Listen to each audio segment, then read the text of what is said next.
All right, guys. Last Washington segment for this week. And I'm going to be talking about the rookie class, grading the rookie class as a whole now. So here were the list of rookies in the 2020 year. So we have Chase Young from round one, Antonio Gibson round three, Sadiq Charles round four, Antonio Gandy Golden round four, Keith Ishmael round five, Khalid Hudson round five, and Kamren Kurl round seven. Um, so let's round one, Chase Young. Wow, what an incredible rookie year. When I talked about the defensive ends portion of this episode and the clip that I posted up on YouTube, you know, enough said. You know, he had 7 sacks, forced three forced fourth bleh, three forced fumbles, a couple of fumble recoveries. Was just he was all over the field. You know, his presence was felt. And here's the thing, it's not all about sacks. It isn't. It's about having that quarterback and having an offensive line feeling that presence. And his presence was felt on every play that he was in. He had something to do with those plays that he was in. Either be a sack, you know, tackle for loss, forced fumbles, fumble recoveries, everything. Like his presence was felt, and that's what was needed for Washington. He also was a team leader. You know, he was outspoken.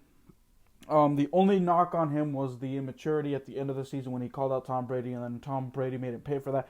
But you know, he's a young guy; he'll learn. So, wow, you know,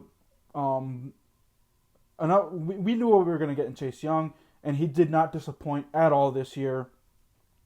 So I'm gonna give him an A+. Next up, Antonio Gibson. Here's the thing. Antonio Gibson, it took him a while to get going. He also had a couple of fumbles, but he had big games in the year. The Dallas game had 3 touchdowns. He had 2 touchdowns. He had he finished the season with 11 touchdowns. And then he got the turf toe against the Steelers. But even in the Steelers game before he got hurt, he had a big gain. It was like an 8 or 9 yard game. But he played great for what Washington needed him to do. I just want to see him more in the passing game, you know, receiving it out of the backfield more than J.D. McKissick. If we can get him established, if we can have our baby Christian McCaffrey, then this Washington team is set. Because here's the thing, when Washington drafted him, because everyone was begging, you know, wide receiver, please get a wide receiver. You know, Terry McLaurin was a 3rd round pick. Maybe we can get another wide receiver. Because it was, that wide receiving, the draft of 2020 was filled with wide receivers. So it was bound to happen that Washington was going to get one. But they ended up getting Antonio Gibson. And when we had, our wide receiving group was stacked as it was. We had Peyton Barber, J.D. McKissick, Adrian Peterson, Bryce Love, and what's this guy's name? Guy that got released. Man, see what happens with Darius guys. You know, and then we had Antonio Gibson. We were like, what the heck? Why would we get another running back? That's so unnecessary. But then we saw how that running back group, you know, unfolded. But he did not disappoint for a rookie year. I just want to see what he can do next year in the passing game. Let's see if he gets more shots at receiving the football than running with it. But we're going to have to wait and see. Of course, the turf toe derailed momentum because in the games that he played when he was active, he just felt uncomfortable. Really didn't play well enough against Tampa Bay, but that's because of the turf toe.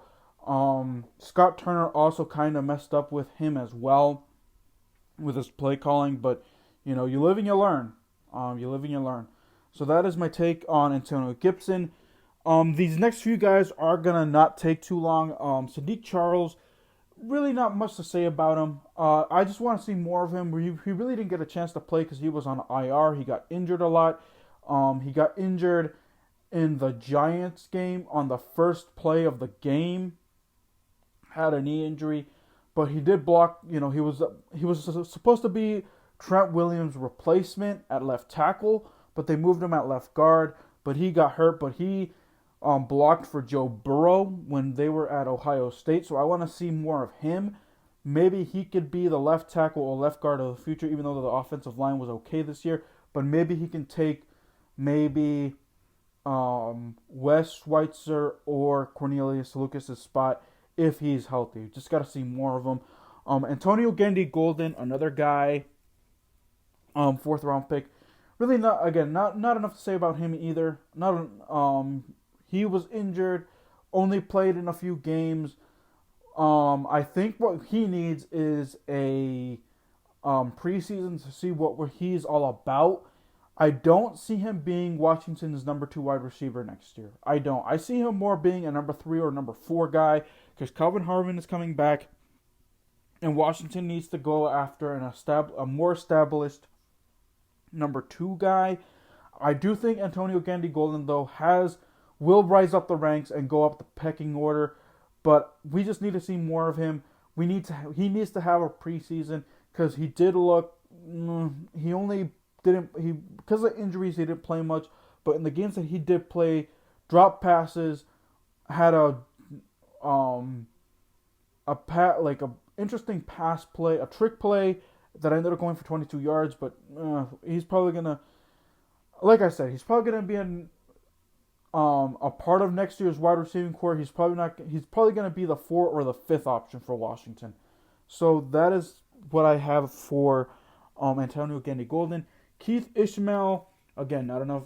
He didn't play at all for Washington. Just a backup center, just in case Chase Roulier got hurt. But he really didn't have a snap at all, so not enough to say about him.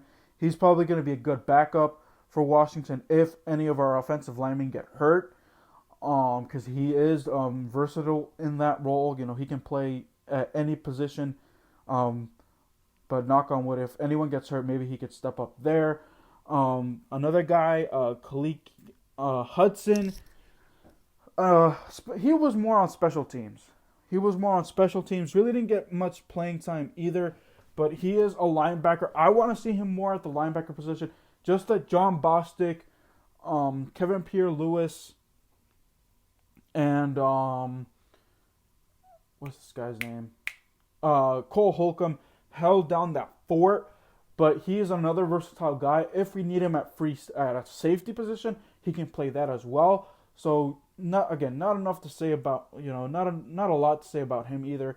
Just needs to develop. Give him time. Let's see what he can do next year if given the chance in preseason, a proper training camp and so on and so forth.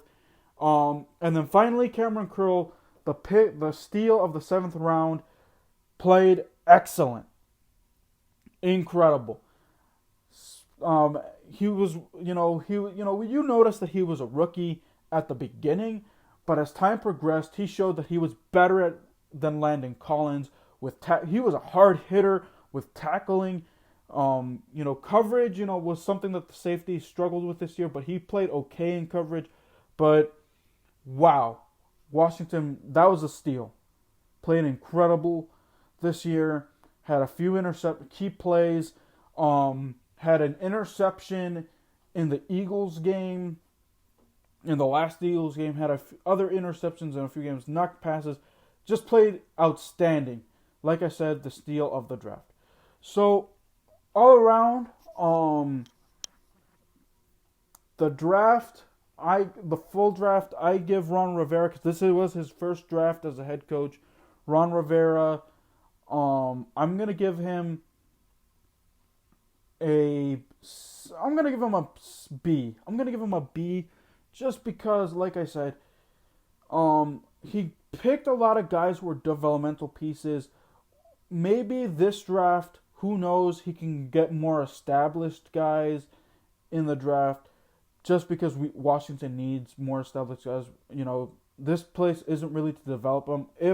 Because last year we dealt with, pandemic and all that. But if Washington can get more established guys this draft, I think I'm excited to see him, Marty Herney, and Martin Mayhew to see what they can do. Unfortunately, Kyle Smith, the guy who was responsible for picking Kamren Kurl, will no longer be with the Washington team organization. Sad to see him go.